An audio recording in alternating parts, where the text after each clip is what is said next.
A Christmas Choice, the ICU nurse's story. For 6 long years, the intensive care unit ICU was my holiday home. As a nurse, I'd cheerfully clock in for every Thanksgiving, Christmas Eve, Christmas Day, and New Year's. It was no hardship. Without an immediate family, my husband passed 5 years ago, and infertility kept children from our lives. My family of origin always celebrated a few days later anyway, due to their own demanding jobs in retail and public safety. My holiday sacrifice meant others with small children could have their precious days off. This year, however, everything changed.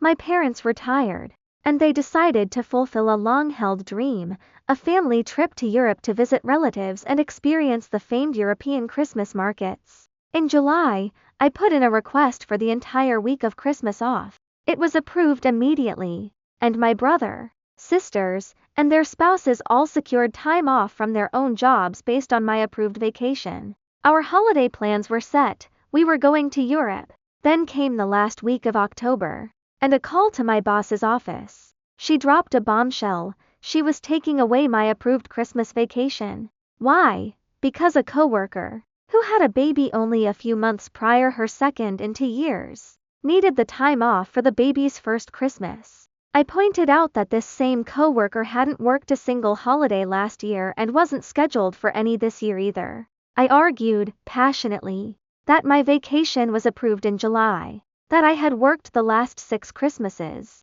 and that I was still scheduled to work Thanksgiving and New Year's. My boss's response was a painful clinch. Holiday priority was given to those with families. When I reminded her that being widowed and childless didn't erase my own family, she backpedaled, clarifying that people with children were given priority. I stood firm. I would not cancel an approved, months in the making trip for someone who failed to request the time off properly, baby or not. But my boss wouldn't budge. She put me back on the Christmas schedule and took my coworker off. Feeling betrayed, I took the issue to HR, who simply stated that scheduling was the manager's prerogative and no formal rules had been broken. That's when her plan spectacularly backfired.